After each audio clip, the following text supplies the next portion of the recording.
listening to Alan James on Circle of White Light Radio and People's Internet Radio, focusing on solutions and thinking different.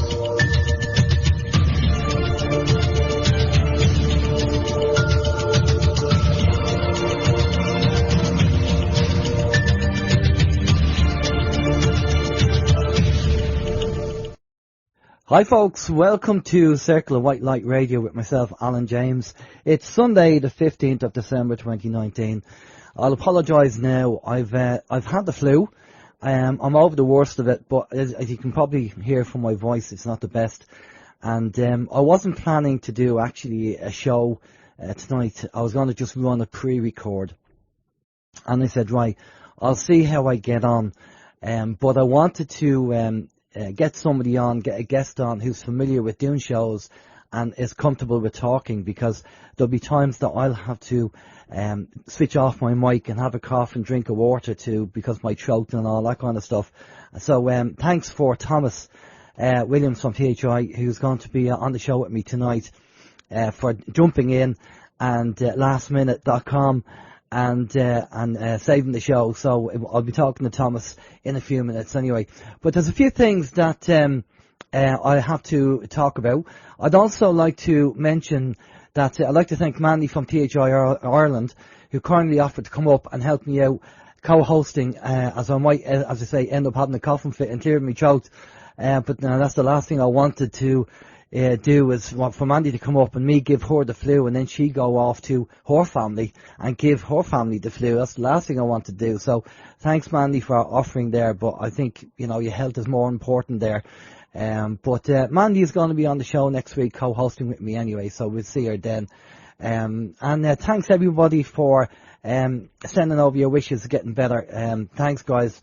It's this flu is doing the rounds very severely, and I'll be talking about it later. But for now, we'll find out what the communication channels are. The communication channels are email.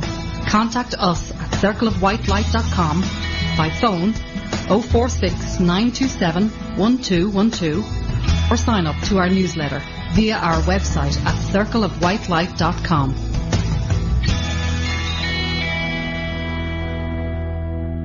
Okay, website circleofwhitelight.com. I'm over on Patreon as well, patreon.com/COWL, and also on PayPal. If you can afford to donate, that's fantastic to support Circle of White Light. That's much appreciated. It all goes to a good place. As you know, if you've seen the postings on Facebook last week, or if you subscribed to the newsletter, you would have got the newsletter. We did the first food run for the homeless, thanks to Thomas THI, thanks to the Circle of White Light listeners, and thanks to the people who are, you know, donating €1, the €1 a month appeal. So all that combined meant that myself and Mandy came down with me last week as well, and we did a shop for the homeless charity, Feed the Homeless, and they were very grateful, and we did a great shop, spent a good bit of money on the food, and it just means that we can, you know, the weather the way it is at the moment, folks, over here in Ireland the weather's bad, and every time I hear it, the wind blowing and the rain and everything else, I'm thinking, wow, we've 13,000 people out on the streets, you know, and seeing little kids going up, you know, it's just bloody disgraceful. It really, really is. So, look, if we can all help out and we can all do a little bit, that's it. That's what it's all about. So, you know, and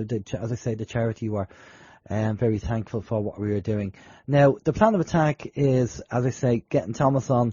It's going to be brilliant, because if I get in the middle of a coughing fit or something like that, if I go quiet, it's because I'm having a coughing fit and I don't want to do it over the radio. So you'll just have to bear with me for a few minutes. But, you know, the great thing is it'll all come out in the edit. So although the live show might have the odd cough, hopefully when we do the edit, it'll be out of the edit. As I say, Thomas is the guest. I'm going to be bringing Thomas in a few minutes. But there's a couple of subjects, a couple of things that I want to read out. Hopefully I can get through them. That'd be cool. So, okay, and thanks to everybody logging in. The chat room's beginning to fill up there. Hello everyone, thanks for signing in there. Hello to everybody there on Circle of White Light chat room, and hello to everyone on the PIR chat room as well. Hi folks. Right, okay, let's get on with the bits and pieces. On the website livesitenews.com, it says Quebec considers allowing doctors to euthanize dementia patients without their active consent. The Quebec government is opening public consultations on allowing doctors to euthanize sick people with Alzheimer's, dementia and other degenerative diseases who are no longer able to give their consent. Coalition Avenir, Quebec's Health Minister Danielle McCann, announced at a press conference last week that all parties support consultations on the recommendations of an expert panel that spent 18 months studying the issue of prior consent, reported to the Montreal Gazette. The panel recommended that individuals who received a diagnosis of a serious or incurable illness, including Alzheimer's or dementia, can give an advance directive to be killed at some future time when they are no longer competent to consent. It also recommended authorising a third party to inform physicians of the existence of a prior consent in the event a person loses their faculties. The third party authorisation would be kept in a government registry as a permanent record, the Gazette reported. Yeah, I can see that being abused heavily by the government, talking about reducing the world's population, you know. So that's interesting there. Okay, the other one is, now this is just ridiculous, really ridiculous. This is from a website called pjmedia.com.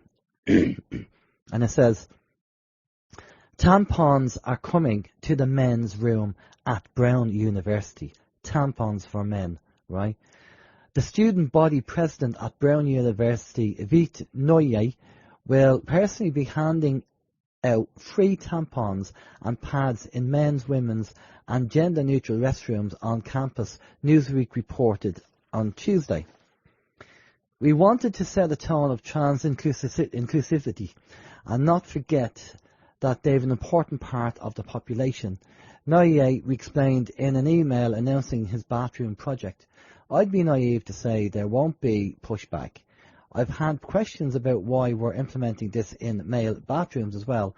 It's an initial confusion, but people generally understand when we explain it. How do you explain it? Men can have periods too. This is why the feminist hashtag, if men had periods, made a whole bunch of LGBT activists on Twitter insanely angry. Apparently declaring the biological fact that people born with an X and Y chromosome, previously known as men, in the benign ages, do not get periods is transphobic and essentialist. To a sensible person, this might seem like insanity, but this is an Ivy League college we're talking about. To be fair, part of Noye's plan to actually a very good thing. To be fair, part of Noye's plan is actually a very good thing. There's been a lot of conversation about why pads and tampons are a necessity, not a luxury, but not a lot of action, Noye wrote. He wanted to take it into our own hands. Low-income students struggling with having the necessary funding for food, let alone tampons. You know, I mean, this gets just bloody ridiculous. Now, there is something I'm going to tell you, and I came across this a few years ago. The point they say that men can have periods too, right? It's not too far off the truth. And people are going, well, what do you mean, periods? Yeah, we're not talking about the female period. What I'm talking about, I remember seeing a program years ago that apparently there is, once a month, a small bit of liquid does come out of a man's penis once a month. This is what the program was saying. And it's a kind of male version of a period. And I thought, well, that's kind of fascinating. That's a bit weird. Where's the evidence? Where's the proof? So they kind of went into it and discussed it. And I kind of always put that on the fence. And I said, well, I haven't heard anybody else say that, so I'm going to put it on the fence. So in their eyes, and on this program that I seen, this small bit of, whether it's urine or wherever it is, that comes out once a month, just a small bit, it's like a dribble, comes out once a month. I mean, you wouldn't even notice it. Is what's classed as a man's period. Now, I'm not even sure what these people here in Browns in the university aren't even relating to that at all. They're just completely talking about something else. But if anybody else has actually come across that, send me an email, let me know. I only heard it from one program. So it's just curious that if anybody else has heard of that, let me know. It'd be interesting to see what happens. Now, I'm not talking about as you get older, because we all know as we get older, things change. Our bodies change for the men anyway, and the women. But yeah, so if you come across anything that's anyway strange, or you come across that kind of thing, by all means let me know, because it's kind of unconfirmed at the moment. Okay. And the last thing here, which is interesting, I want to get Thomas's take on this as well, along with the other things as well. This is from knowledgetime.net, and it says, Vatican's secret manuscript reveals that the humans have supernatural powers. Let me just drink a bit of water here.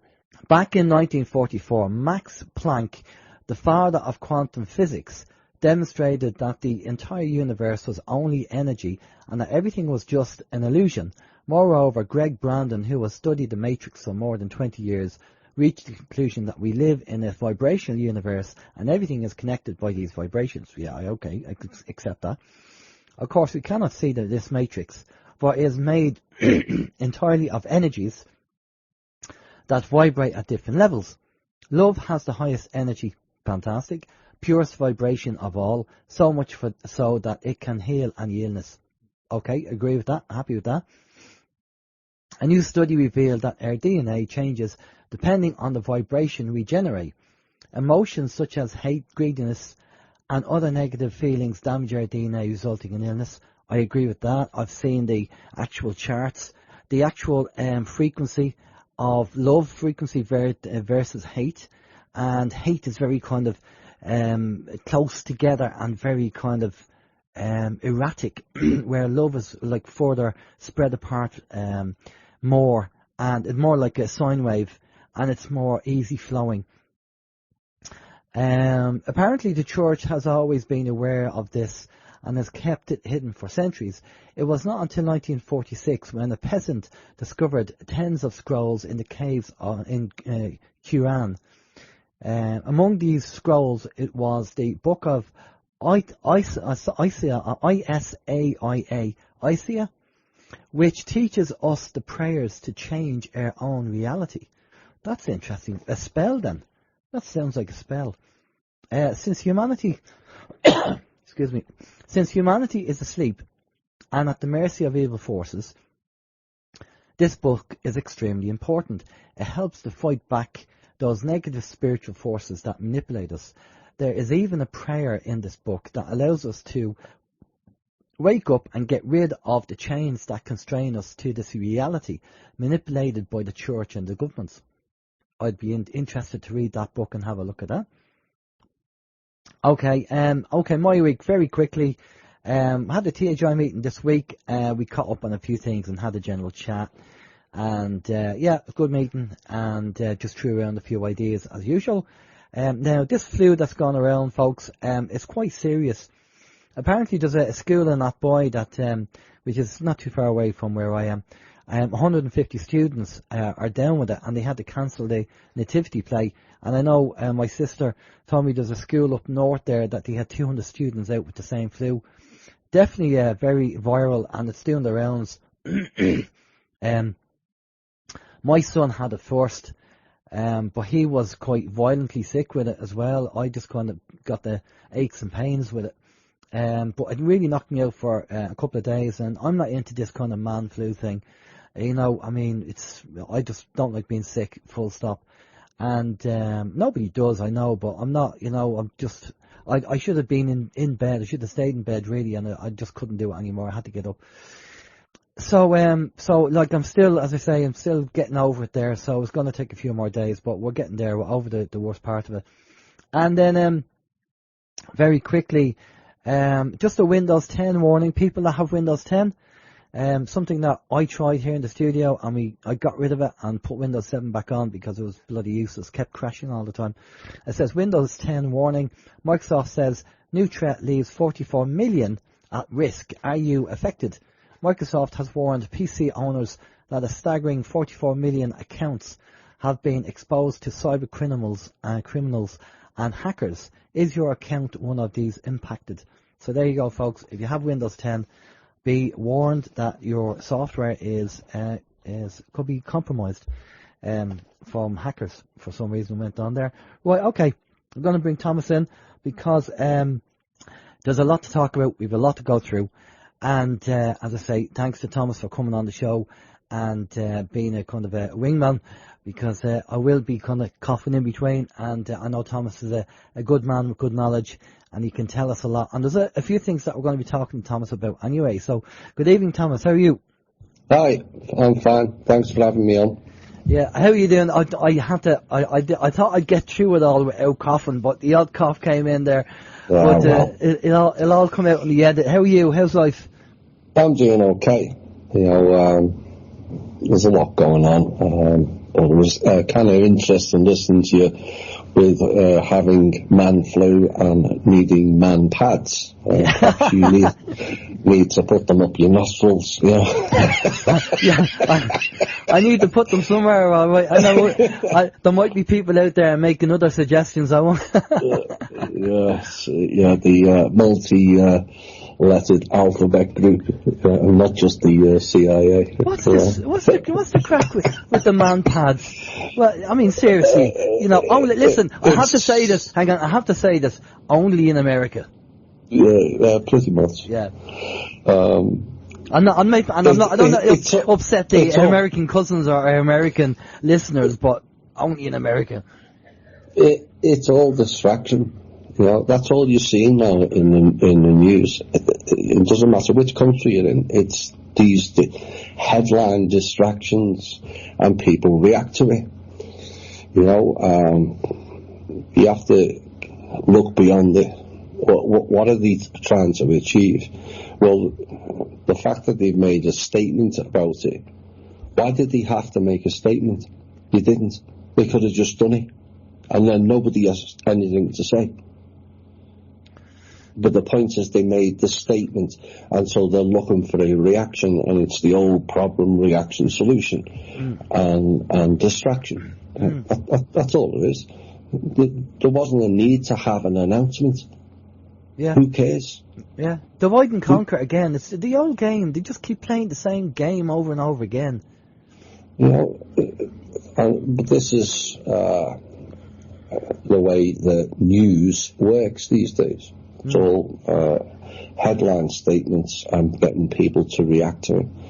When if you look behind it, it's not much, is it? In fact, there's very little news that's worthy these days. Yeah, exactly. Well, listen, give us your feedback on. I mean, I'm not even going to give time or energy to that man pawn thing. That's just ridiculous. What do you think on this Vatican secret manuscript reveals that humans have supernatural powers? What do you reckon with that?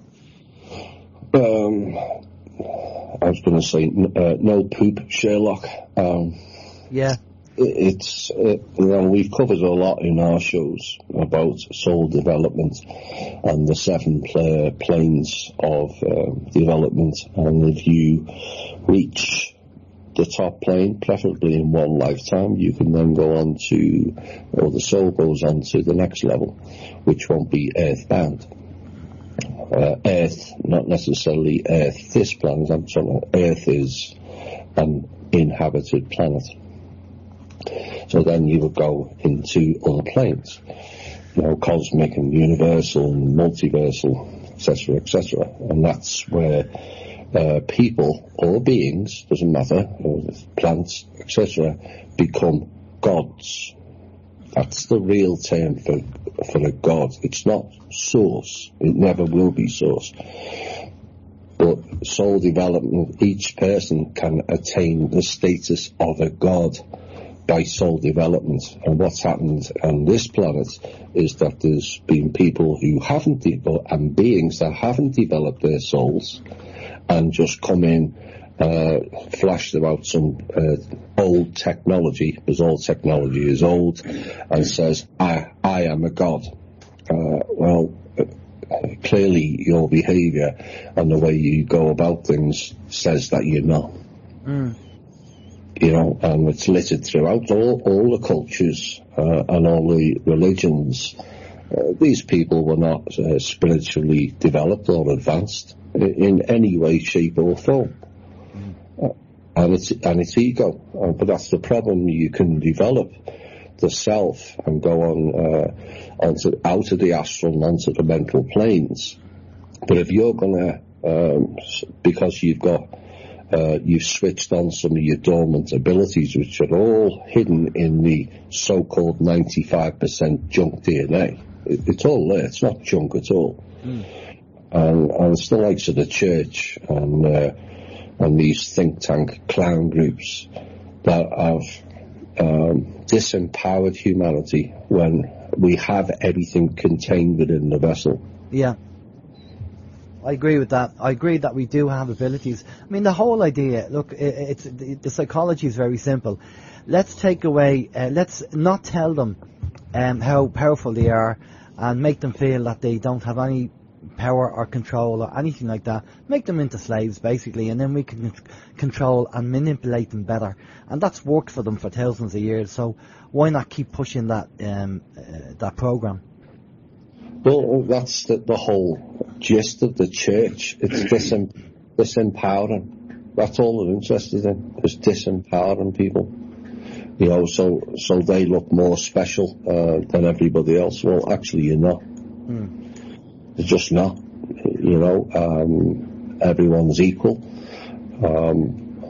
on a human-based level, but some people have more abilities, shall we say? Not magic. Magic has been the ruination of this planet, light and dark. Yeah. So, how do you define magic compared to abilities? Well, magic is when you're calling in, and most people are not aware of it. The light witches and the dark witches, they don't, not so much the dark witches, they don't realise magic is being done by non-form entities. All of it, light and dark. And that's why they always say here on the show, magic comes with a price. Yeah. You know, and you or the people that you've used for the spell cast, which is essentially what it is, are going to pay some sort of price for using, you know, it's a transfer of energy. You're asking them to magic this, they manifest it, but they want something in return, and that's where it gets a little bit dodgy, shall we say. Okay, well listen, we have a couple of topics that we want to get into, and the reason why I picked these out is that on your show on Thursday, you did mention these, and for people who haven't heard your show, I thought, you know what, it'd be good for Thomas to actually talk about these things on the show tonight for people who haven't heard it, and then you can go into detail on what it's all about. So the first thing that was on the list that I'd like you to talk about is the Third World War. You mentioned that on your show on Thursday. Tell us what that's all about. Well, we were getting rumblings, and then we spoke to several other countries, lead people in several of the countries, and they were all saying the same thing. NATO and other agency-based groups are planning World War III by attacking Russia again. You know, and it's the only way out for the former control system. They've got no funds, which is why one of the reasons why World War III never took place. B, there's interference on our behalf by people on the planet, in and above, and they feel they're backed into a corner, which is essentially what our show has been telling people. They're backed into a corner, you know, and they're not man enough, or have the moral fortitude to hold their hands up and says, okay, we went wrong, can we help you? You know, that's all it takes. You know, we haven't built any working with anybody on this planet, whether it be a Rothschild or a Rockefeller or a Morgans. We're prepared to work with anyone. You know, but all of us have been duped, all of us have been lied to, and you either carry on and act, look even more stupid than you already are, or you man up.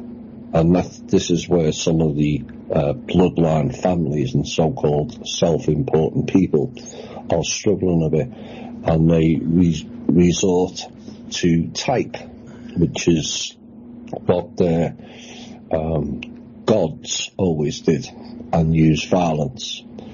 That's, you know, resorting to type. They know no better, and that's why they really have to step down.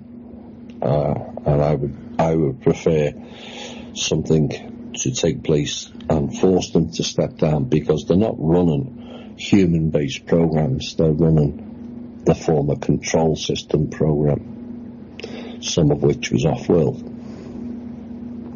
Okay, and if they didn't have the funds to do it the first time, what makes them think they can do it this time? Well, they think lots of things, but they don't think straight.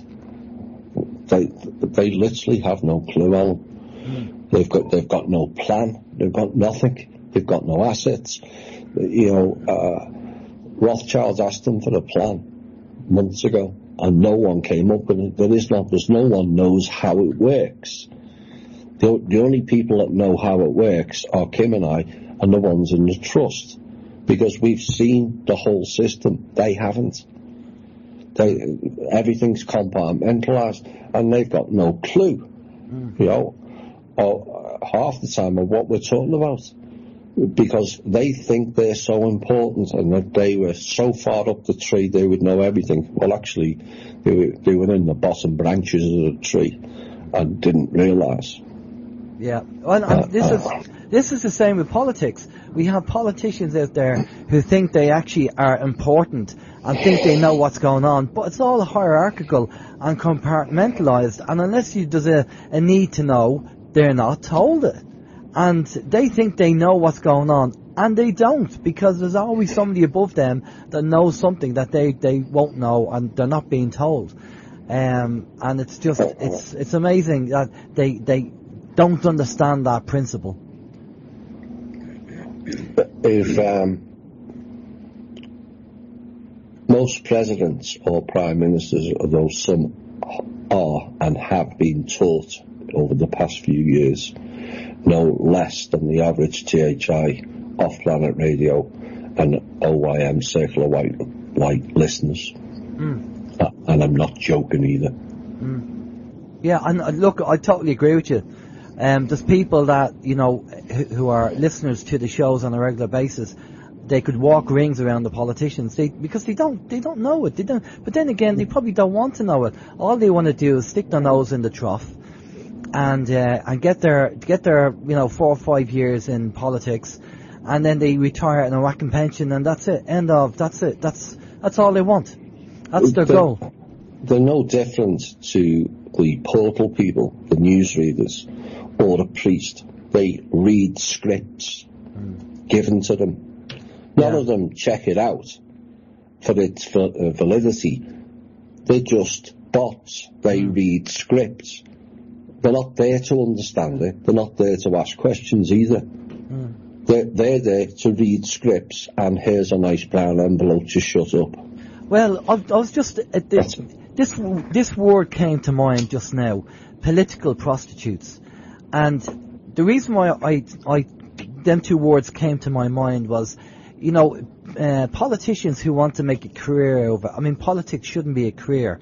It should be, they should be doing the job and helping the people, rather than making a career for themselves and lining their own pockets. So the political prostitutes will do what they need to do to stay in there and keep milking the system.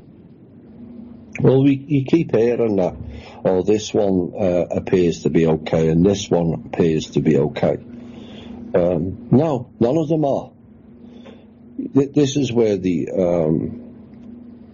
do the personal assessments. Anyone who has critical thinking skills or questions the narrative is not going to go anywhere near politics as it stands, period. You know, you've got it in the UK. There's people bigging up Corbyn. He's from the Fabian Society, the same as Blair. Yeah. Do you really think he's going to buck the system? You know, and we have to be a bit more savvy. How many times are they going to switch parties from Labour to Conservatism back, or throw in Liberal goons? It makes no difference. Nothing changes for the people because they're not running the policies. They maybe be called politicians, but they're not running policies. They don't even discuss policies. No, I was looking at Boris's speech to his minions, and he was kind of, yeah, we did it, and it's like a game. You know, and it's theatre. It's all a game. Oh, we're going to try and get in, and they're going. There's nothing in there. Or they have to do the rhetoric of, oh yeah, and oh by the way, we're here to help the people. You know, it's an afterthought. It's just a game. It's theatre. It's just unbelievable that people cannot see it. And the Irish politicians are no different. They're the same.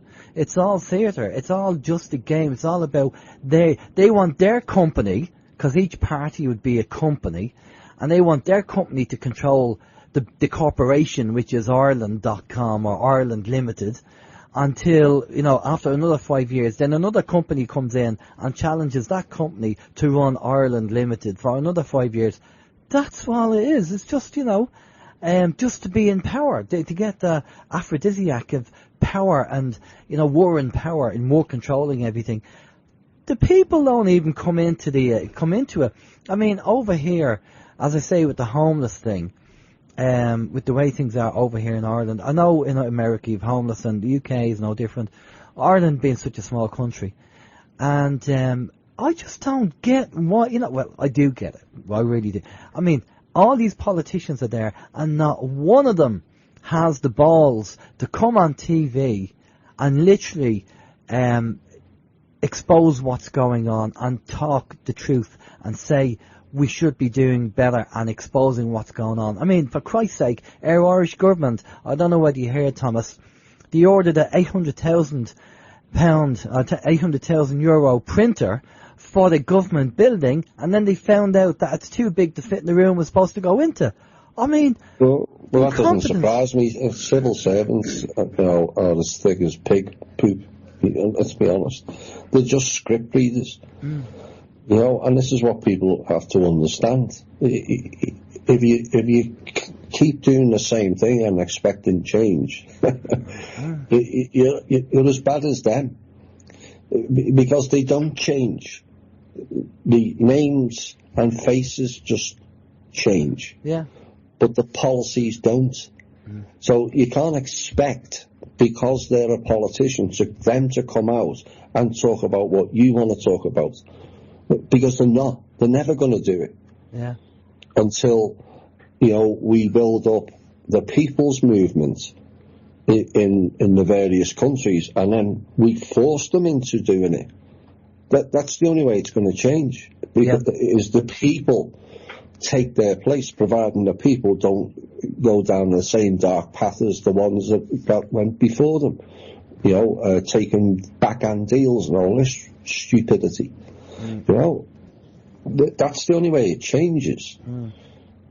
You know, and you get people in, not just people who are just going to complain, but people in there who's going to replace them. Well, we need to get people in who can't be bought and who can do it for the right reasons and don't pander to the ego, because it's all well and good people going saying, I'll go in and I'll change it and I'll work for the people. And the reason why I'm saying this is I know how it works because I've been there. The corporate world is the same. You go in at the lower rungs of the ladder, and then you climb the ladder and you get a bit more money and you get a bit more power and a bit more money, a bit more power. And I've seen it happen in the corporate world.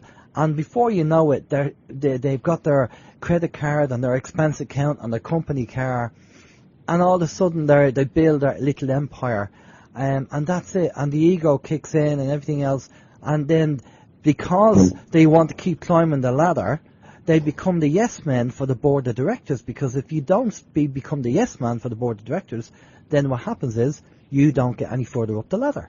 So you become a yes man for it, and this is how the system works. What we need is people to go in there. First of all, the parties over here in Ireland have a party whip system. So number one, for people who don't understand what the party whip system is, it means that it doesn't matter what you vote. The party is in control, and the party whip dictates to all the politicians that are in the same party. They're told what to do by the party whip. And if you don't do what the party whip tells you, then they'll find a way to get rid of you, or you'll get kicked out of the party. That's the party whip. So where's democracy? Well, we need the people's whip. Because if they don't do what we want, we whip them out. Yeah. Ignore their whips and what they do. It's what we do that counts. Well, we'll have to mention this. We have a party called Direct Democracy. We had this in our original Irish Constitution, where we had recall.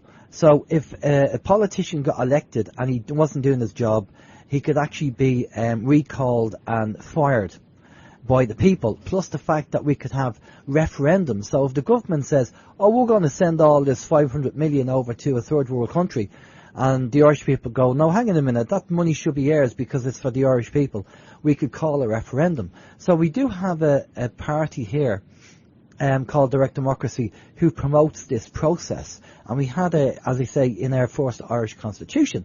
But, I mean, what other job would you be in that if you're incompetent in what you're doing, they go, yeah, we're going to have to keep them for another 5 years and then we can get rid of them. There's no other job like that. Why politics?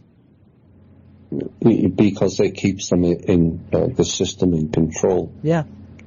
You've got people in, Pelosi. She's been in Congress for over 30 years. Why? What's she done? Apart from rape the country and threaten the president, Well, I seen a meme got to do with Pelosi, and they said Pelosi's salary is $93,000 a year, but her net value is $79 million. How does that work out? Because they're on boards with the policies that are given to them, and then they throw bills in like the Green Deal, which the Green Deal is Mr. Pelosi, her husband, is program, and so he stands on that Green Deal to make multi-millions or billions from the government. It's how it works. These contractors, that's why I keep going on about Robert David Steele. These private contractors making subsidiary companies, but they're actually still attached to the main entity. You've heard recently about the JEDI contract, and Amazon was supposed to get it, and then we threw a bit of a spanner in the works, and it went to Microsoft. It were no better, but they're all linked back to the central hub, which is the NSA and the CIA. Anything to do with technology goes through them. You got people telling me, well, you need an encrypted email. What for? There's not a single email they can't hack. Why? Because they created all the systems. Yeah. So, including encryption.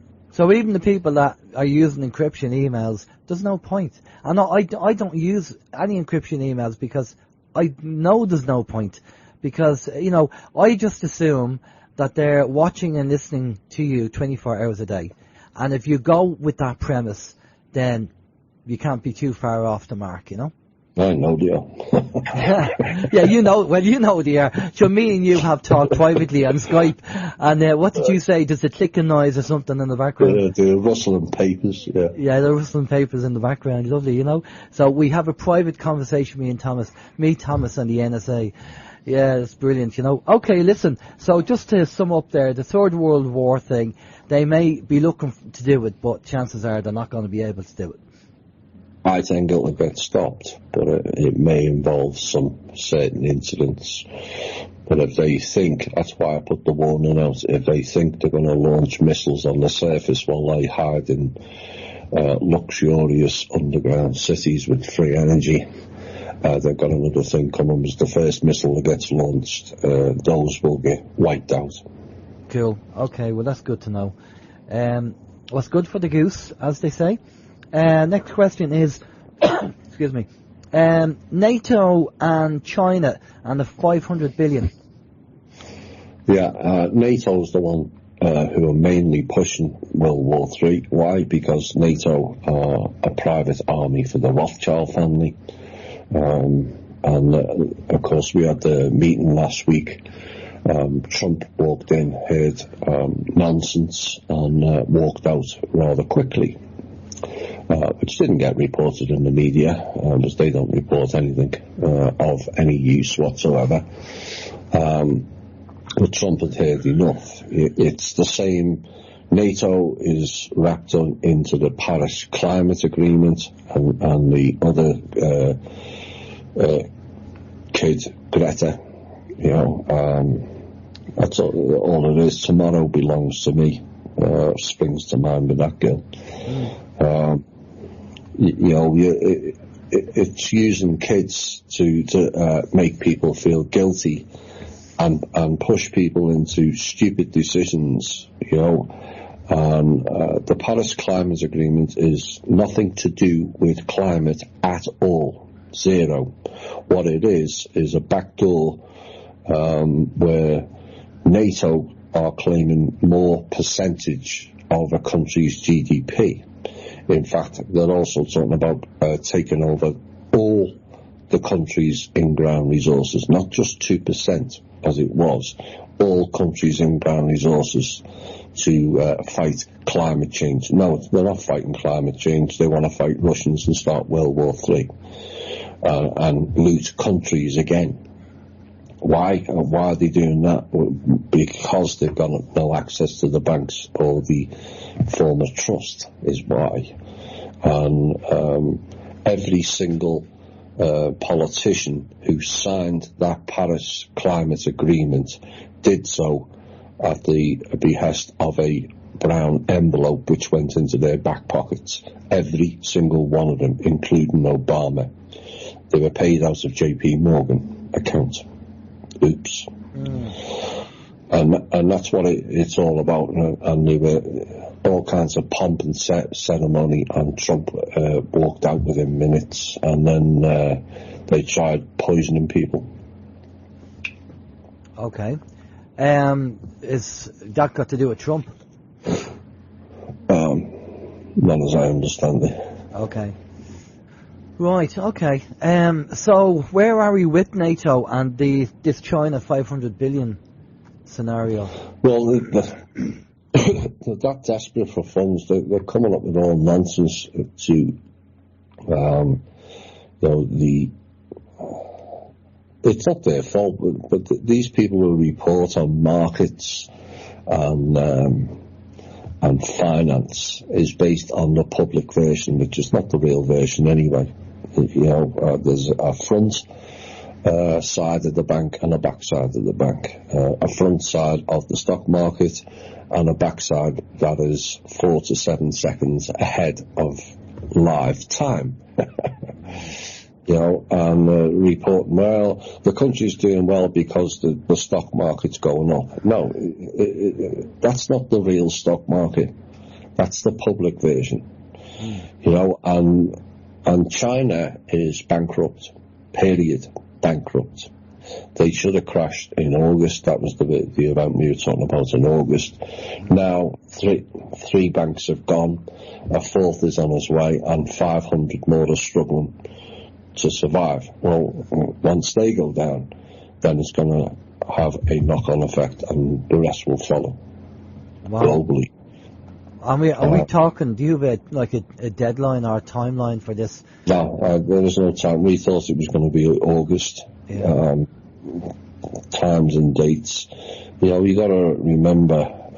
There's a lot of people who will say, "Well, let them crash," but that's reacting to the statement again, and not future thinking. Well, what happens if all the banks crash? Well, suddenly all your credit cards and debit cards will not work. Yeah. No warning, nothing. They will not work. Why? Because they'll want to keep what money's in the bank to keep the elites and the clans going. Okay, and would it be right to say that they will also pull in any loans or mortgages and stuff like that? There's a possibility they can do that, yeah. Okay, well, that would cause complete and utter chaos. Yeah, well, this is what people understand when people turn around and say, why is Kim giving money to the government? Because the government, the US government, employs 23 million people. Yeah. Well, if you've got 2 kids, that's 4 people. So it's affecting not only those 23 million people in employment, it's the wife or the husband and the 2 kids. So you suddenly, by not paying the government, you've affected pretty much 90 odd million people. Yeah, it's ripples in the pond, isn't it? So what happened is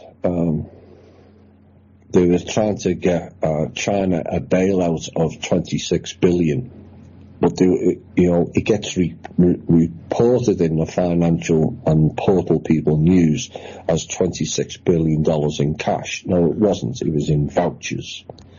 Vouchers are not cash. And the vouchers were connected to the Falcon Trust, which is to do with the opium trade. And that is empty. And they found out it was empty, just like the Fed trying to do the repo market bailout, found out that trust no longer exists and it's empty. It's been leveraged previously. It's the same as the birth certificates. It's already been leveraged. Every single asset and trust has already been leveraged and leaned to the trust. And so until they pay those liens back, they can't access any funds anymore. And all of them owe trillions. The IMF alone owes 187 trillion to the trust. Wow. Oops. Okay. So that was what that was. And then you got the news people saying the Fed's injecting 500 billion. They haven't got 500 billion. The Fed, the Treasury, and the government accounts, all the Fed banks haven't got 500 billion between them. So where are the magic and 500 billion? They're not. They can't print anything out. They've been stopped for that a long time ago. So it's all illusion again. And react to this, the Fed's doing this and the Fed's doing that. Well, the Fed's doing nothing. Because they can't. Yeah. Okay. Let's see what's next. Right, so the other thing that you mentioned on your show was arranging a meeting in the United Nations, because you have 6 seats reserved for the foundation there. Do you want to tell us about that? Well, given this, we spoke to, Kim spoke to a number of top people, shall we say, in various countries, all concerned about World War III and obviously concerned about the economics as well. Everyone's panicking now, and their clowns are fiddling while the world burns. And we have the solutions we've proven. We have the solutions we've proven. Only Kim has the codes. We've proven only Kim has the assets. Otherwise, they would have launched this, that, and the other. Otherwise, the Fed wouldn't need to inject 500 billion, would they? If they had. True. Yeah, but the days of QE, everyone talks about quantitative easing, which means that you just print out monopoly money and throw it into the system and hope you get a return back on it. This is how it works. But that nonsense has been stopped because they can't print out anymore. Even De La Rue, which is the money printing company in the UK, which is owned by the Rothschilds, they're selling all kinds of divisions off. Why? Because they can't print anything. Not only dollars, they can't print anything because you have to allocate new numbers for anything that's being printed. But we're not issuing allocation numbers because the quota is going to them, not to the people. Yeah. And that's why De La Rue's going bust, and that's why Rothschilds are doing fire sales. Rothschilds are doing so well. Why are they selling mansions and all the stocks off? Isn't it amazing that when you say to people who have not really kind of looked into it, and you say, well, no, the Rothschilds are struggling, as is the Queen and her wealth, and people go, oh, but they're trillionaires, then, and you think, yeah, well, they can print it as much as they want, but it's just not going to work because it's not going to be legal tender. Well, the Queen hasn't got any wealth anymore. Yeah. I know that people don't have much sympathy with them. I can understand that, but all that wealth got taken off her after the former trustee cut them all out of the trust. It wasn't just Kim that's cut them out of the trust. The former trustee cut them all off when he realised, I now have all the assets. Yeah. He cut all these so-called high-profile elites off, all of them.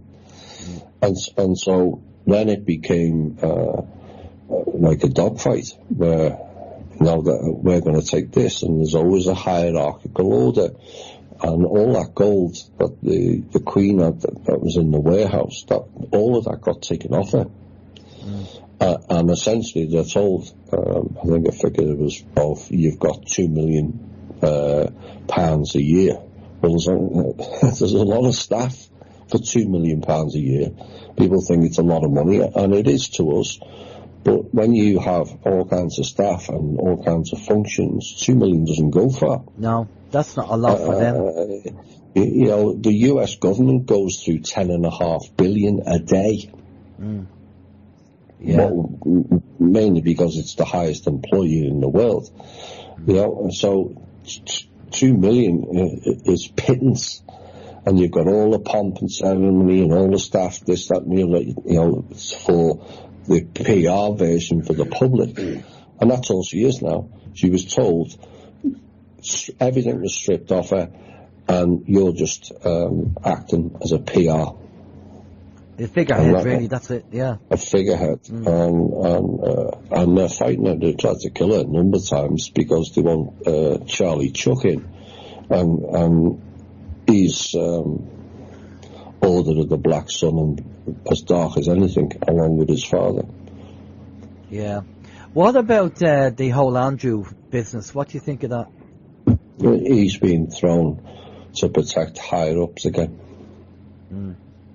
Do you think he'll swan off to some island somewhere and that's where he's going to stay, or what's going to happen to him?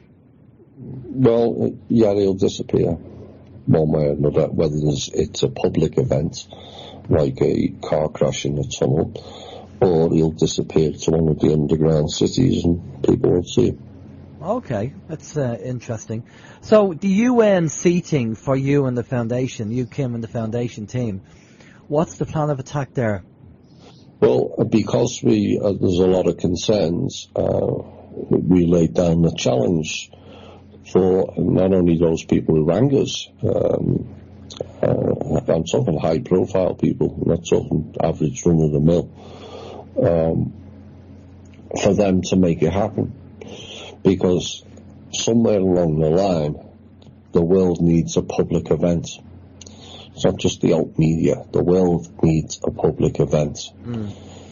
And we're entitled to those seats, and we're entitled to have our say. If you can throw some scraggy 16-year-old kid in there talking scripts, then we should be allowed to speak. So you have 6 seats reserved for the foundation in the UN at the moment. They are there for you. Okay. So we just need to try and get you over there safely, really. Well, that's essentially what I said. You know, we should be allowed to have a say, given the knowledge base that Kim and I have, which is not prevalent in many other people around the world. They have no clue. Yeah. You know, it's frightening, really, how little they know. You know, and because none of them are leaders, all of them are followers. They've all followed orders. This is why they couldn't come up with a plan, because they're not leaders. They're followers. They're following scripts. You do this, okay, and off they go.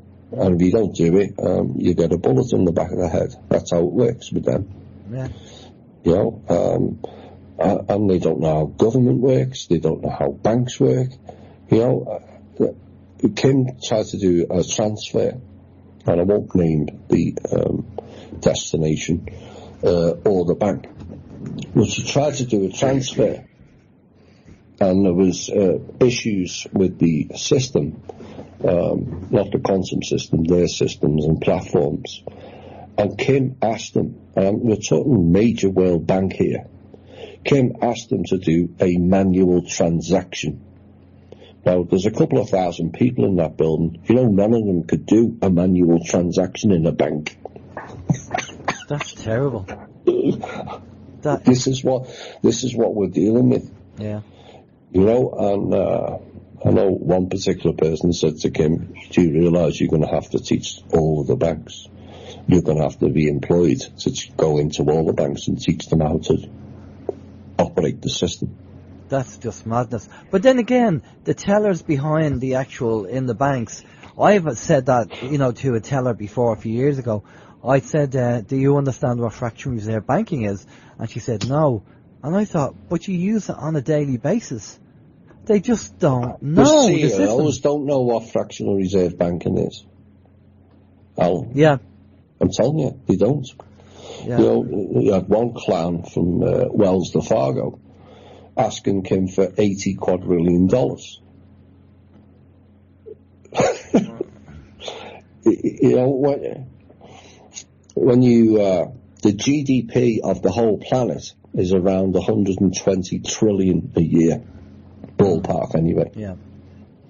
So that's 120 followed by 12 zeros. He asked for 80 followed by 15 zeros.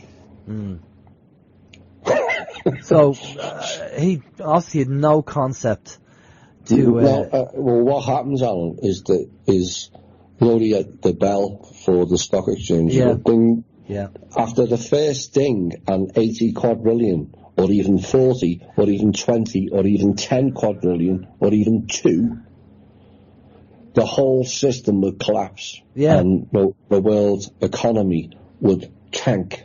There would be nothing left.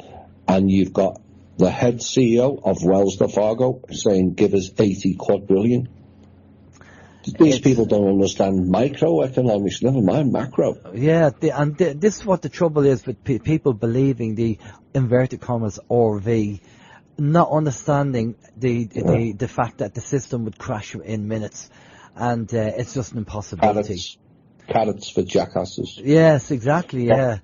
Rothschild called it, right? Yeah. That's what he said. It's for that the RV was a carrot for jackasses. There you go. The okay, so they need to get you and Kim and the foundation guys, the foundation team, over to the UN in some way to do that public announcement, which is going to shock everybody because, as you say, most people don't have a clue what's going on. And but look, that's not your problem. Your problem is getting the information out there and saying what has to be said. So, okay, we'll leave it in the, No, it will be inspiring for every country, because there's funds sitting there, billions of funds for each country. There's countries that are literally starving. There's countries with no infrastructure or no development.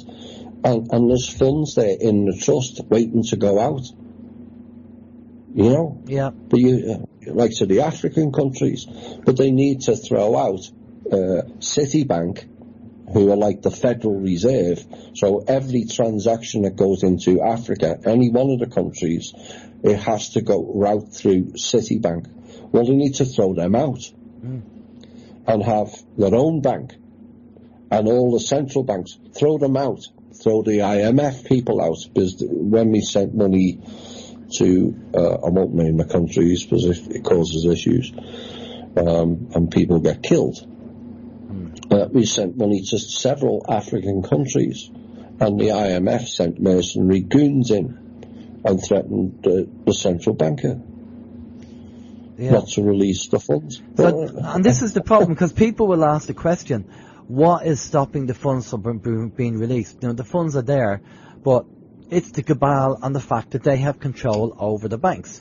Like Kim and the foundation has control over the funds and the trust, but the banking system is the platform where the funds will be distributed, but that is being controlled by the cabal, and it's a catch-22 at the moment. Well, it's like, to put it in simple terms, say you wanted to send me some money out. You would go, well, I'll do a bank transfer. But then if the bank says we're not accepting it, okay, I'll do PayPal. And then PayPal says we're not sending it.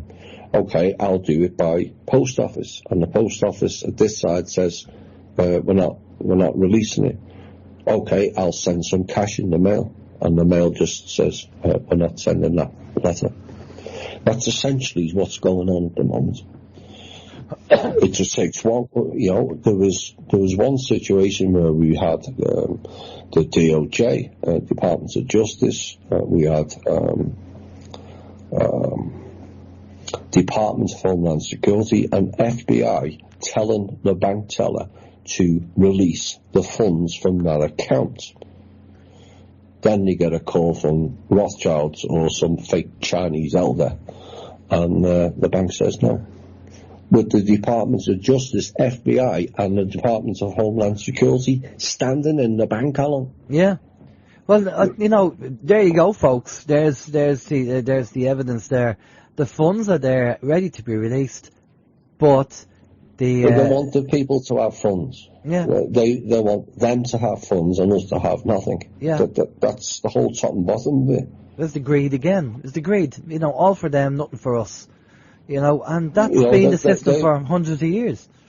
If they can't have it, they just want to wipe the whole planet out, which is what they've tried to do. They won't succeed. Yeah, and of course, it's their ball, and they'll take it and they'll walk off because children. That's exactly what a child would do. That's what kids do if they don't get their own way. I mean, they're like strapless kids, I mean. It's ridiculous. It really is ridiculous. And these are, again, it goes down to the adult mind and the child mind. It doesn't matter how old these people are. They obviously have a child mind. That's it. It's that simple. They're active. Sadly, most people do, Alan. Yeah. You can't get away from that. Because we've been negligent in our own development and stifled on a wider development. Yeah. Okay, we have a few questions for you here, so let me go over to the questions. Tash wants to know, hi Alan and Thomas, what is your opinion and experience is a particular difficult human trait that needs to be changed or dropped altogether in order for further spiritual evolution? So is there a trait or a human trait that needs to be changed or dropped for further evolution? Well, there's several. Anything that's low vibration is not going to help you. you mentioned them all earlier, so I won't have to go over them again. But one of the biggest problems we have is the comparative and competitive mind. You know, we're comparing virtually every piece of matter. You know, if it's not body parts, it's handbags, it's clothes, it's shoes, it's houses, it's cars, you name it. We're comparing to what others, or this person's doing this job, and that makes me envious. Well, can you do that job to begin with? Have you asked yourself that question? Or how are you going to go about in life if you're envious of person A earns 40,000 euros more than you? What are you going to do to develop yourself to then go and earn that amount of money extra if that's what you are envious of? You know, and the propensity is we forget what we do have and focus on what we've lost or what we don't. Yeah, definitely. There's a comment here that Duncan made on PIR, which I'm going to say quite interesting. He said, funny listening to this about all money being withheld by Kim. Kim's not withholding the money. Kim's not withholding anything. Yeah. Zero. She wants to get rid of it. Yeah. She wants to do something else. She wants to go and get her life back. So Kim's not withholding anything. The people who are stopping this are the cabal, because they're not going to be part of it and they don't like it. So anyway, he says, so Kim withheld by the money being withheld by Kim, which is she's not withholding. I'm listening to an audio by Mark Windows, who's a alt media guy in the UK, who has highlighted how far along the event the Rothschilds are with putting into action the 2030 Agenda Plan. This was first exposed by George Hunt back in 1980. Google him and listen. So the Rothschilds are still going ahead with their plan regarding 2030 agenda. Yeah, they always will. Mm. Those people are psychopaths. You know, they've been tortured at birth, because that's the way they shake emotion and fear out of them, and a disconnect of being human.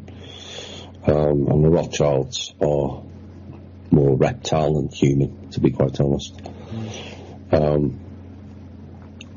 You know, again, people miss the obvious. I wrote a piece yesterday for next Thursday. You know, again, it's to do with this climate change, you know, and the UN climate meeting. And what they're talking about, and this is where I keep telling people to future think and critical think, not react to the headline. Now, what the gist is of what the UN climate meeting with Greta and all the other clowns is to reduce carbon, drastically reduce carbon. When you consider carbon is present in our muscles, bones, organs, blood, and all living matter, and are the essential components of DNA and RNA, what are they really telling you? What they're telling you is they want to get rid of carbon emissions, and people think, oh, it's the oil and this, that, and the other. No, it's the people. The people are emitting carbon. So that's what your climate change and what these Greta is really talking about when you analyse it. Right, so we go back to the Georgia Guidestones and the reduction of the population, that 500,000. Well, without carbon, the trees and the plants are not going to grow. Because the trees and the plants need carbon dioxide. Mm. So there's no photosynthesis. Yeah, and of course, these people are stupid. Paying more taxes means we're going to change the planetary, the weather patterns and everything else. It's just rubbish, and I wouldn't mind, but I think Antifa and a few other groups were down outside the government buildings today, going on about stuff regarding this, I think. But yeah, it's just one of them things. They're just stooges. Yeah, exactly. The carbon's also in clothing, furniture, plastic, and household machines. Yeah. So do we just delete them as well? Yeah. Or perhaps we should just delete the likes of the Morgans, the Rothschilds, the Rockefellers and Warburgs, who are continuing to force humanity to use outdated technology. Okay. That's the real problem. Well, we have a couple of questions here and come in, which is interesting. Again, I'll go back to Duncan. He says here, can we simply put your own people in the sending country and the receiving country bypass the banks? In what way? Yeah, how would you do that, Duncan? You know, I mean, I'm not sure what he's actually trying to get at. Well, if he's talking about banking people, well, you need funds to then set up. What people have said, well, the Manor Wealth Holding Trust should have its own bank. Well, technically, it is the bank. Yeah. But if other people are going to who control the to and from, we have all the assets. The trust has all the assets, but the delivery they control. Yeah. You know, now they did offer Kim a platform for X number of millions, but they wanted to control it. No. Yeah. No. Missing the whole point of the idea that you don't want to give them any control over the system. No, Kim was given that role to look after the trust, not plans. They abused it and they raped it. Yeah. To build their mini empires. Without the trust, none of them would have anything. Yeah. Yeah. No, and this is it. So if people are thinking that Kim is withholding the funds, she's not withholding any funds at all. Not listening properly. Exactly. It's the delivery system that's being controlled, and if the companies in between, like as Thomas explained, the banks and stuff, won't do the transactions, won't process the transaction, then what do you do? You know, that's it. What do you do? People have to understand, like I said earlier, a DOJ, Department of Homeland Security, and FBI and the bank, and they refused to release the funds in that account. Yeah. And it's the same where in government, from a public perspective, Trump said he's going to pull the troops out of Syria. Next minute, the agency-based groups are saying we want 14,000 extra troops in there. Going against the president. That tells you the president's not in control. Yeah. But he's not. Because the old system didn't allow for low-level politicians to run anything. Yeah. Again, he's just a figurehead as well, isn't he? Yeah. They're all figureheads. The agency people, the bloodline families, the royals, they're all puppets. They're all in the bottom 25% of the former control system. They all thought they were at the top. Wrong. Yeah, definitely. Well, we had a look at the infrastructure plan that you sent out. Remember, it's been doing the rounds. Well, I have a question here. Steve's gone from the chat. Steve had to go, but he left a question and he said, we do not need people in who can't be bought. We need to forget the old system, invent a new one. Changing the old system is not really an option. What he has the People's Club done in Ireland, what changes were they instrumental in making? What has the People's Club done in Ireland? What changes were they instrumental in making? Well, the People's Club, THI Ireland, is a group of us over here, and the plan of attack is because there's very little we can do at the moment as a group of people because we don't have any funding because the funds are not being released. So we are working and talking to each other about, throwing around a few ideas of what we can do together as a project on a small scale. And maybe, as I said in the meeting, next year we might have a possibility of doing something. Well, what you did do, you have your voice of arrest. What you did do is you explored and went into the cooperative model of running things, not corporate. So there's a 180 change right from the off. And then with your diagram or presentation, you went into the various avenues, what would be required, and are those support systems for the main THI islands going to operate in a corporate way, or are they going to come on board with the People's Club and run it as a cooperative? And so that is what THI Ireland have implemented going forward.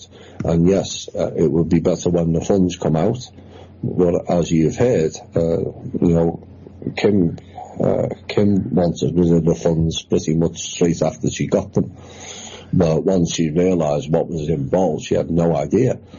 And we've got other things that we would like to be working on that's far less hassle and less threats on our lives as well.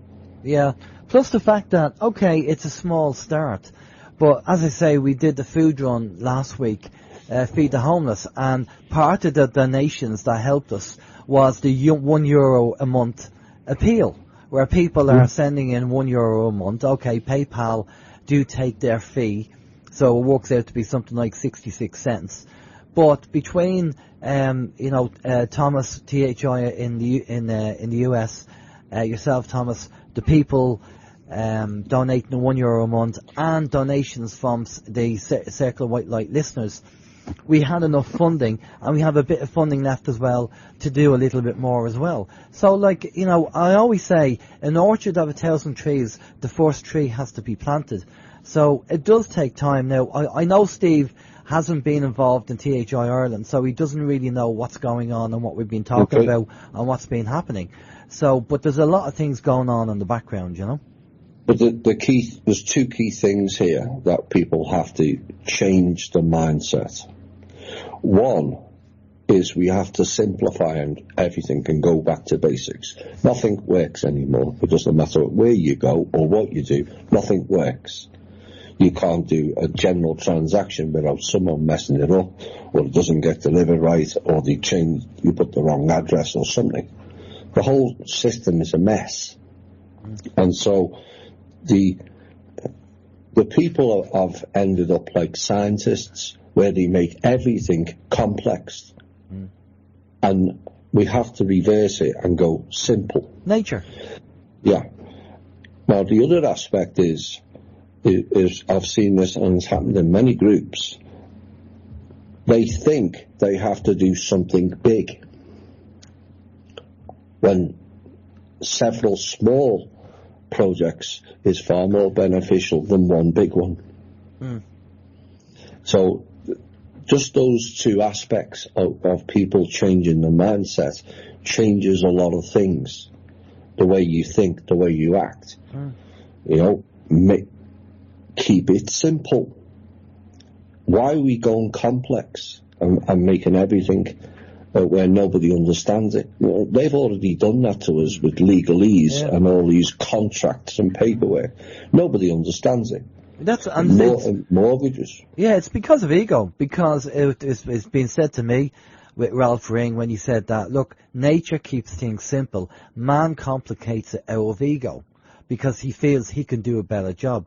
We can do a better job than nature. So again, we have to keep it simple. And even the €1 a month appeal, I mean, if we were getting 10,000 people doing that, I mean, how simple is that? That is so simple. Yeah. But that's a scam, really. And then you go and spend €5 or €10 on lottery tickets. Now that is a scam. Well, because that's a tax on the people. Yeah. Well, when you do think. If you look at what we did last week, the food that we got, and that's going to be going to the homeless charity. And we met the people, and we got a good bit of food for the money that we had. Do you want to tell the people who are eating that food, the homeless people, that, oh, that's a scam? Because I'm sure they look at you twice and think, well, what are you talking about? It's a scam. It's lovely food here that's, obviously someone has donated, because they don't know where it's coming from. So they're there and they're getting fed. So how can it be a bloody scam? I just find that there's people out there that will have a problem for every solution. And because they can't be bothered getting involved and doing something, they look for excuses to try and put it down as a bad idea. Well, it's the old ego again. It wasn't their idea, so they're not interested. Yeah, exactly. Yeah. With 10% of Ireland putting in €1 a week for all a month, instead of buying lottery tickets, which is a tax on the people, and it goes to the same banks and the same people. They're creaming all the money off it. Well, say I don't know how much the lottery tickets are over there, say it's €2.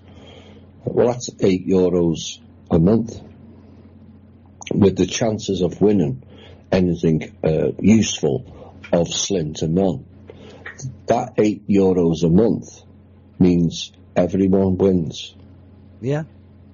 And there's different ways that you could have something incorporated that somebody might win a prize, who has, is putting money in, just to kind of, add a bit of some comeback, something that they can get over, Only that it wouldn't get off the ground. I'd love to run a lottery to do with homes.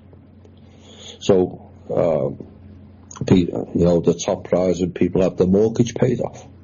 Well, and lower prizes, people have the home insurance paid for the month, or home insurance paid for the year, or the property taxes paid for the month or the year. Yeah, but that would have a massive impact. Yeah. On a lot of people. But that could be done with the People's Club. Because the People's Club, if people are donating, say you had 10,000 people donating €1 a month, so they're in the system.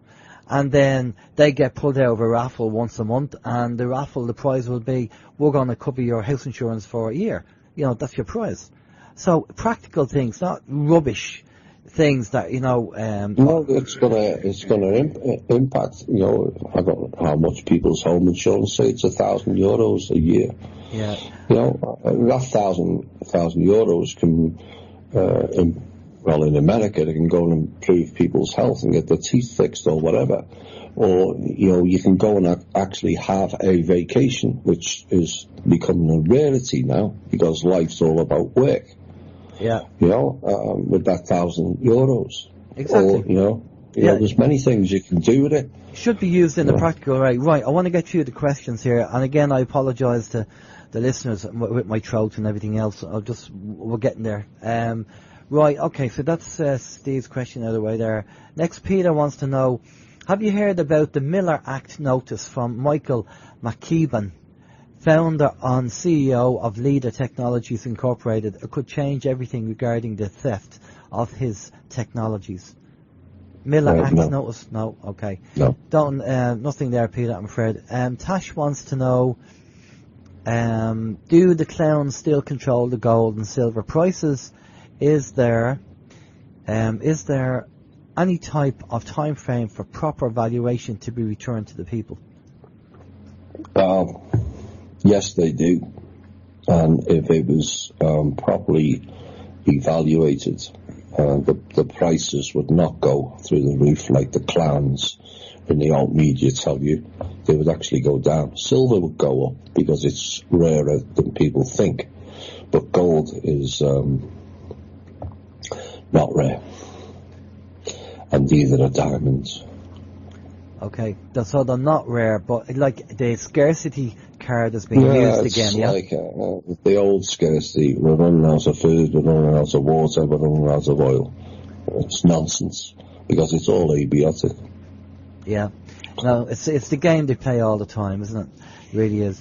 Okay, so Duncan has a kind of statement he made there on PIR. He said, if these elites are running out of money like what is saying here, how and why are they still able to implement their agenda on a daily basis?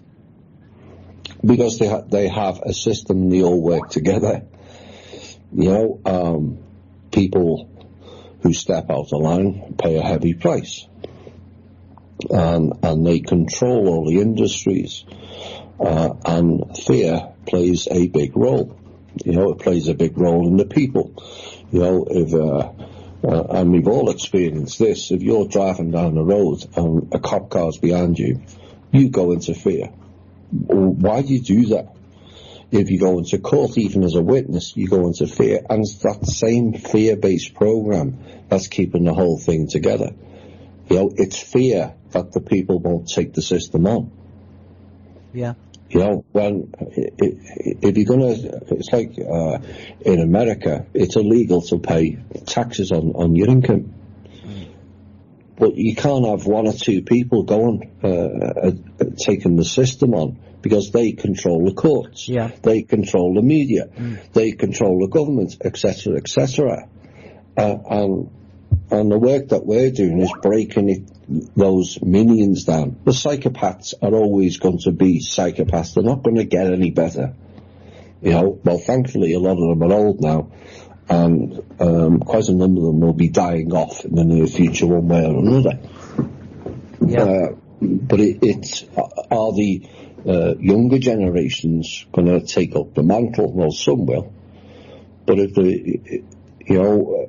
the minions walk away, and they should have walked away a long time ago. There's Kim's spoken to people in agencies and military contractors who haven't been paid for, some for 3 years and some for 10. Because the RV's coming. All it takes is a group to go, you know what, we're not putting up with this anymore. That was the same when Kim spoke to the Pope. He says, when's the RV coming? And Kim told him, there is no RV. There never was. Well, the question, I have a question here from Bluebell on the Circle of White Light chat room, and it's a question that a lot of people are saying, and you've come across it, Thomas, time and time again. And the question is, we have been talking about this for years and nothing has happened. We know. That's the problem. It's depends what you mean on what hasn't happened. If you're talking about the funds, correct. If you're talking about the changes, there's been massive changes. The fact that we're all still here is a massive change, which is overlooked by most. Massive changes have taken place.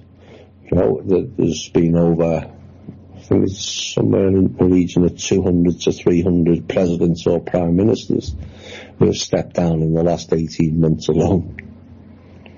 Why? Because they've been routed out for fraud and corruption when they've been involved in all kinds of other things, as we know. The Vatican Bank went down. Why? Because they got exposed. The church is getting exposed with pedophilia. There's the evidence is overwhelming, but if the goal is winning, is getting the trust funds out, then I can understand where you're coming from.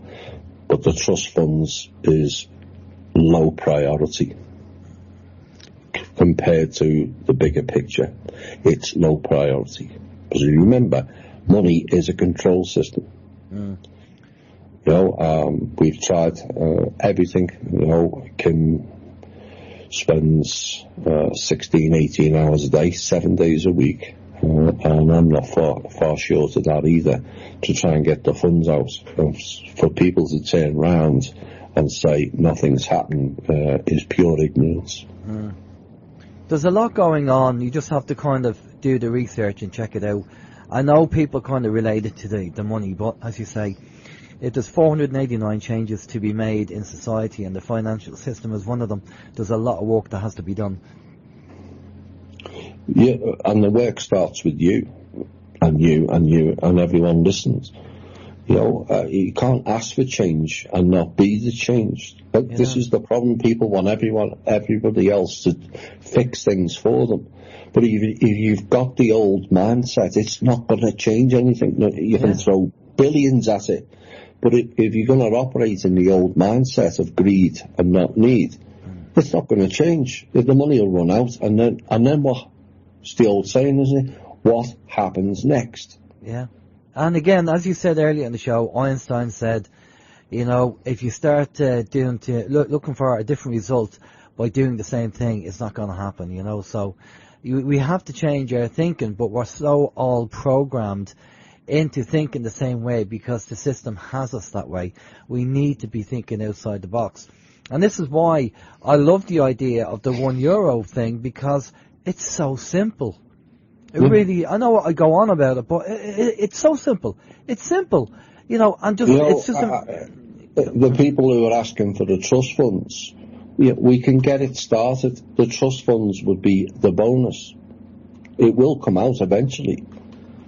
But we can be doing things with just €1 a week. Yeah. We're in control of that policy and where those funds go. Not them. We. Yeah. And then you build it up, and then more and more people find out, we can save ourselves. Well, use Ireland as an example. If every Irish person puts in €1 per week, there's €4.5 million. What can be done with €4.5 million per week for the Irish people? Done by the Irish people, not the government, the Irish people. So if you haven't put your €1 in, or you haven't asked your family to put €1 in, then you're not being the change. Yeah. And I'm saying a week, you can put €1 in a month. Even people on benefits, and I've been on benefits in the past, you can somehow put €1 in a month, even on benefits. Well, it's about mini sacrifices, but the payback, it will be enormous. And the thing is, as you said, I know people get sceptical, and you think, well, so instead of putting €1 in a month to the People's Club, you'll probably go and buy, a parking ticket or a lottery ticket or a Starbucks and give the money to a corporate company and just keep on that system, keep the old way going, and that's the way what will happen. As long as, you keep funding their system with lottery tickets and coffees and all that kind of stuff and supporting their system, then nothing's going to change. Everybody has to take their own individual responsibility. Sit down and have a think about it. And maybe ask yourself, what's the one thing I can do? And it doesn't have to be the €1 thing. It could be something else. But what's the €1? What's the one thing I can do different that goes against the system that will help change the system? The one thing, Alan, there's two. I'm all right, Jack, and caring, actually caring. There's not enough people on this planet who actually care. This is the biggest problem. And people go, I don't agree with that. Fine. Why is the world in a mess then? Why is there 1.3 billion with no electricity? Why is half the planet not got access to 3 meals a day? Why is over a quarter of the planet not got clean water? Why is 1.5 billion don't have access to a toilet? Because we don't care enough. That's the top and bottom line. We don't care enough, because if we did care, those people wouldn't be going without. Yeah, exactly. And this is it. People don't care enough. That's the issue. Some people will disagree with that and won't like it. Well, go and do some shadow work. Yeah, because that's the reality, and that includes me. Yeah. I'm not saying it. I'm preaching to others. I include myself in all of it. Yeah. Well, we haven't cared enough. Yeah, and I totally agree. And this is why doing what we can do with there's funds available, donations available that can be used sparingly, And outside that as well, it's just the karma. It's, service to others, helping people out if they're stuck, if there's a problem, and done in a positive way, and not in a way that you want some reciprocation. Done, with the right intent. And people should be saying, right, what can I do today? How can I help somebody today?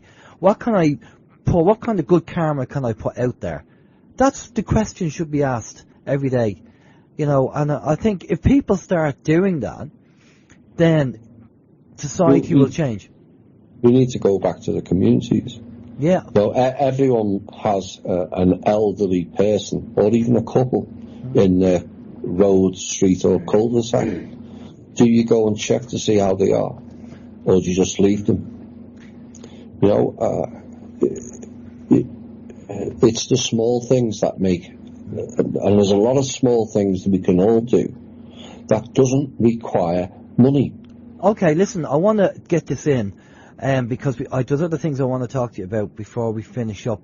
And Bluebell said on the chat room, and I know where you're coming from, Bluebell, with this, and she said, excuse me, she said, for example, look at Ireland, we are still being screwed, and so it is Europe. Yeah, we are being screwed, but you know what, Bluebell? We can change that. We can change society. We can change. The people can make the change. The people can make the difference. But a lot of people can't be asked to do it. They don't want to do it. Look what happened to Ben Allen. Yeah. How many people contacted where he was being held, or how many people contacted the police, or contacted the judge and said that man shouldn't be in prison? Just leaving people to swing, and these are your people. He's not one of them. These are your own people. If you're not going to look after your own people, throwing money at it is not going to change anything. Yeah. It's just not. The change starts with you, and it doesn't cost any money whatsoever. Yes, we want to do certain things that's going to cost money. Well, we can do that. Putting €1 a week or a month in, which gets you started doing small things like, I don't know how much Alan collected, but, it made a massive difference to those people's lives. And that raises your vibration. So the person who asked the question earlier, that raises the fact that you've gone and done something for somebody else, raises your frequency and vibration. And we had Tracy Mahan on the show, and Tracy Mahan, who was doing some channeling at the time, and she's a good girl, she confirmed that information as well. She said when you service to others and you do it with the right intent, that not only helps your vibration, but it helps your health. The energy produced is very positive for yourself. Yeah, well, look at Omoto or something, Japanese anyway. He wrote on the condensation on 2 glasses, love and hate. And the love one was a beautiful pattern, and the hate was all scattered everywhere. That's the influence that you can have, and people don't recognise it because it's not external. Yeah, no, totally. And it's an internal, hidden thing that doesn't always get seen. That's why a lot of people can't be bothered doing shadow and inner work, because no one can see the difference. It's not measurable, or it doesn't make you money, or it doesn't. Well, actually, it does. Because if you change your frequency, you'll be able to manifest better. Well, there you go. And I think people can do that experiment. If you want to get 2 glasses of water and put bad and good on the 2 glasses, and then on the good glass, think positive thoughts for the good glass, and on the bad glass, think negative thoughts on the negative glass, and see what happens. Watch what happens. It's an interesting experiment. Okay, Thomas, we have about 10 minutes left. What's the way forward? Where are we going? What's going to happen in 2020? Tell us what's going to happen. It could get ugly. There's no question of that. The banks could all go down. and then the transition period between them quitting altogether and allowing us the opportunity to run the planet in a better way. The gap between the shutdown and implementing that can be done very quickly, depending on how much interference goes on. People will notice time will change. It already has, but it will speed up. Oh, it's speeding up. God, how fast time is flying by. It just amazes me between my show on the Sunday and your show on the Thursday, how that comes around so fast. Yeah, relationships are and will be affected. That will increase because people are going to the frequencies now more than previously. People are not going to tolerate the levels of abuse and control anymore, particularly ones with the higher frequency. But it's a much smaller pool. You may find that you will live life on your own for a while, because suddenly the ones on the higher frequency are a lot smaller numbers than the ones on the low, and that's the overall thing we're trying to change with the trust, and what's connected to the trust is to elevate the people out of the low vibration, out of the astral layer, and into the mental planes and the higher development. That's the ultimate goal of what we're doing with the trust. And like I said, none of that really costs money. It just means you change and you commit to changing. The old ways never worked for us. They just haven't. Everything is breaking down. Everything's collapsing. There are no conspiracies anymore because it's all been put out. One idiot on the alt media decides to tell you that the secret space program is being announced next year. Really? It got announced years ago. And the SSP are not a nice group to be connecting with either, because they've done bad things to humanity, including trading them people off. And we may get anti-gravity tech released. Fine. But that's not going to change people's lives, is it? Because only the elites will be able to afford them, and then they're going to charge you exorbitant prices to go on them, which negates most of the people on the planet. So anti-gravity technology is not really going to change people's lives that much.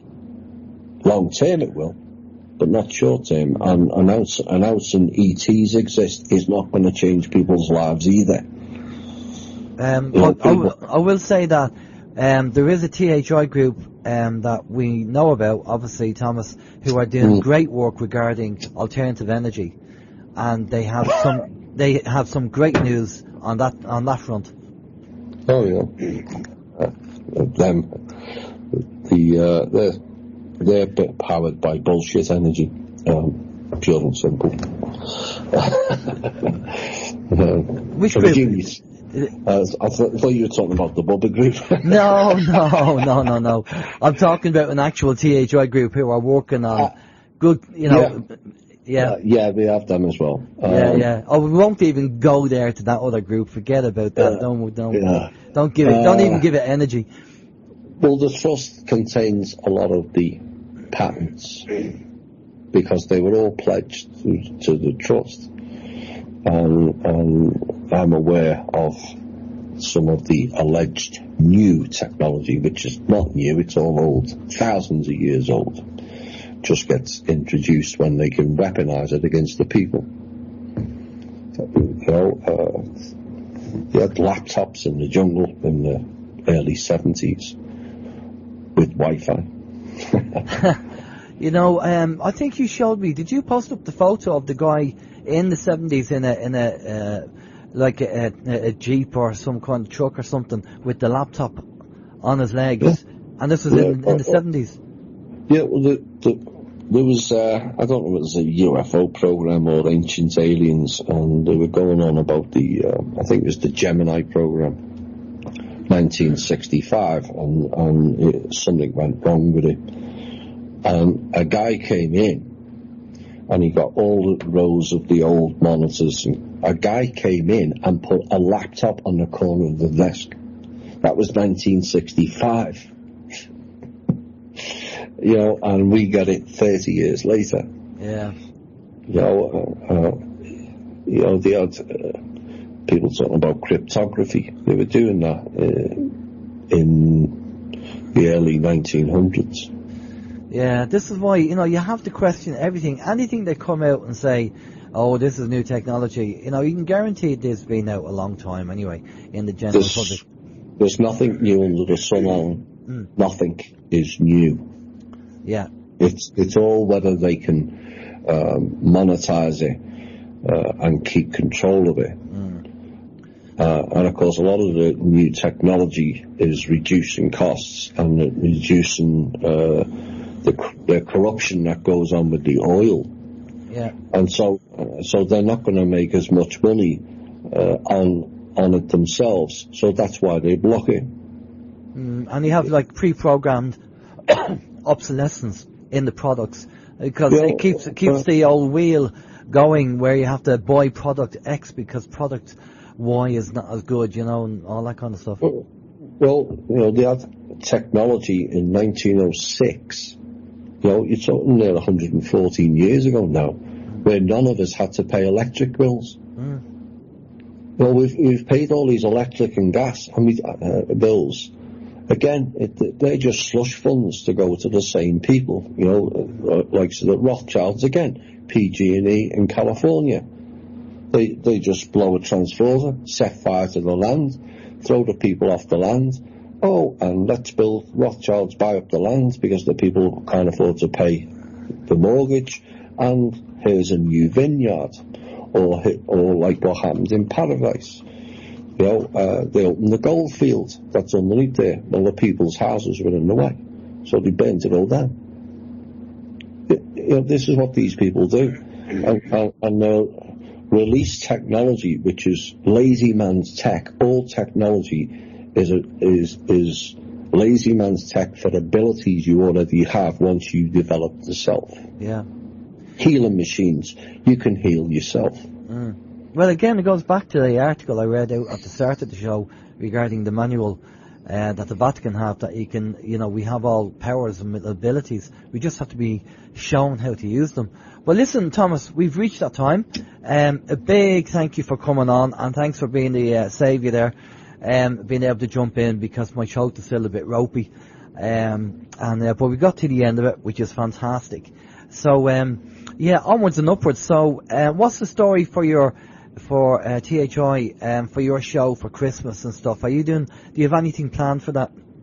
Yes, we're going to have, on Boxing Day, which is the normal Thursday show, we're going to have, a fun show, shall we say. And we're going to have guests coming on, the admins, I know you'll be coming on, Randy and possibly, Kim as well. And, we'll have a few laughs as well along the way. Brilliant stuff. And then that's the 26th, and the 28th, and the 29th, and the 1st will be the end of year review. Okay, brilliant stuff. Well, that's great. Looking forward to that. I'll be around Boxing Day anyway. I don't think I've anything planned, so that's cool. And excellent. Well, listen, again, thanks for jumping in. We'll get there in the end. Hopefully, we'll, things will be done, and people will wake up to it. With the energies hitting the planet anyway, I think people are beginning to wake up and see what's going on. But do you want to give out your details before we go to a musical break there? Yeah, you can catch me on Spreaker, Tommy Williams, YouTube, Tommy Williams channel, and the website is thinkdifferent.thepeoplesclub.org. Brilliant stuff. All right, Thomas, thanks for joining me. Just stay there for a minute. We're going to go off to a musical break, and we'll be back after this. Okay. Thank you, and bye for now. You're listening to Alan James on Circle of White Light Radio and People's Internet Radio. There you go. Big thanks for Thomas for doing the show with me tonight, because I was struggling there. You probably heard me cough once or twice, but trust me, the mute button was going on and off all night. When Thomas was talking, I hit the mute button and cough and then come back in. So I'm glad I got to the end of it. Otherwise, I just would have done a pre-record. But look, loads of things going on the planet at the moment. Loads of change. The change is down to us. We can make a difference. And we can make a big difference. We just have to make the effort to do it. We need to take the energy to do it, and that's the problem. A lot of people don't want to take the energy to do it, or they look for a reason or an excuse not to do it. Also, the fact the food that we eat, if we eat heavy processed foods, that zaps our energy as well. Then you end up like a couch potato, and you don't want to do anything, because it's just, takes your energy away. So maybe lighter foods might help. But we can all make a difference. We can all make a change. Oh, there's going to be a bit of editing on this one tonight, I think. Later on, we'll have to go through it and do a bit of editing. That's going to be fun. All right, so what's happening at the moment? Right, next Saturday, as you all know, is the 21st of December, which is the winter solstice. And just if anybody's looking for any ideas of where to go for that, because a lot of people celebrate the winter solstice, down the road from where I am is the Cairns. The Cairns is the megalithic graves that are 3,000 years old, 3,000 BC, and they're found at the top of Lough Crew.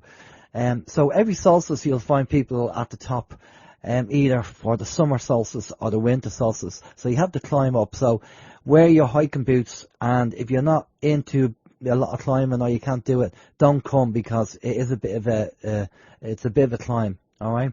Good exercise, but it's a bit of a climb, but fascinating when you get up the top. So, the graves are up there, so you can walk around and look at the graves. And, it's the highest location, as far as I know, in County Meath, or at least one of the highest. And apparently when you get to the top, you can see if the sky is clear, if the weather's good, you can see 12 counties from the top, apparently. That's what the PR Gump says anyway. And I've been up there a few times. Myself and Steve have been up there as well. So if you're looking for something to do for winter solstice, then I recommend the megalithic graves. Even Google them if you want to see what they look like. Brilliant, 3000 BC. How the hell did they bring all them stones up there? Unbelievable. Phenomenal there. So have a look at there. Also, the t-shirts are now back online, and they have been synced up. If you go over to circleofwhitelight.com and click on t-shirts, you can buy them through eBay. I'm just playing around with an idea at the moment, and I have a few t-shirts up there that you can purchase to support Circle of White Light. If they take your fancy, by all means, buy one of them there and support the radio show. That'd be fantastic. And it all helps to get money in to use it for donations for expenses, and to donations towards helping groups. It's not just all about the homeless charities. It's also about helping other groups as well. And that's one of the things I'm going to be doing next, is I'm going to be looking to donate to a group that does a lot of work, brilliant work over here in Ireland. But I'll give you more information on that probably next week, and I'll let you know. Now, the guest for next week, now everybody wants to know what's going to happen in 2020. And there's so much talk regarding QHHT practitioners doing readings, and they all seem to be agreeing on the same thing of what's going to be coming down the line. Now, how many times have we been given dates and times over the years and nothing has happened? So, but look, the lady that's on next week is a lady called Laura Whitworth, and she's a QHHT practitioner like Tracy Mahan, but she'll be just talking to us. She won't be doing any channeling. And I'll also be joined by Mandy from THI Ireland, who'll be co-hosting with me next week. So big thank you to Mandy for doing that. But check out Laura Whitworth on YouTube. she has the latest information. She talks about the transition and the frequency and what's going to be coming down the line. So, interesting information. Is it true? Is it going to happen? I don't know. But have a look at what she says. Now, it's just so funny that I was talking to someone in THI Scotland during the week, last week, and they happened to say, oh, we came across that same video on YouTube, and they thought it was interesting, and it was the same one I seen. And then I sent the link over to the THI Ireland group on Wednesday, for them to have a look at it as well. So, if you, just Google Laura Whitworth, and if you have any problems and you don't find it, email me at contactus@circleofwhitelight.com, and I'll send you the link to it and you can have a look. Just interesting information, put it on the fence, see what you can do, alright? Now, I don't know who's up. I think Barry might be up on People's Internet Radio after me. I think he might be coming up there. So, that's if you're going to stay on there, that's where you'll find Barry. Well, for myself, Alan James, with a dodgy sore throat after having the flu. I think I just managed to get by there for the show. Thanks everybody for tuning in on the Circle of White Light Radio chat room and PIR. Thanks a lot. And we will see you next week. And as I say, with co-host Mandy and with Laura Whitworth. If you have any information that you want to send me over, nothing too big, send it over to me. That'd be fantastic. But remember, only change can take place if you're prepared to change. Alright? So it's great that everybody is demanding that you want change, but are you prepared to change? Because once you change and everybody starts changing, then the change will happen that we need to change the world that we want, to make it a better world. But we all have to make the change ourselves. Don't be looking at everybody else to make the change. You needs to make the change. Okay, for myself, Alan James, have a safe week. Hope the weather's not too bad. Take it easy if the roads are bad and all that. And we'll see you next week. Bye bye.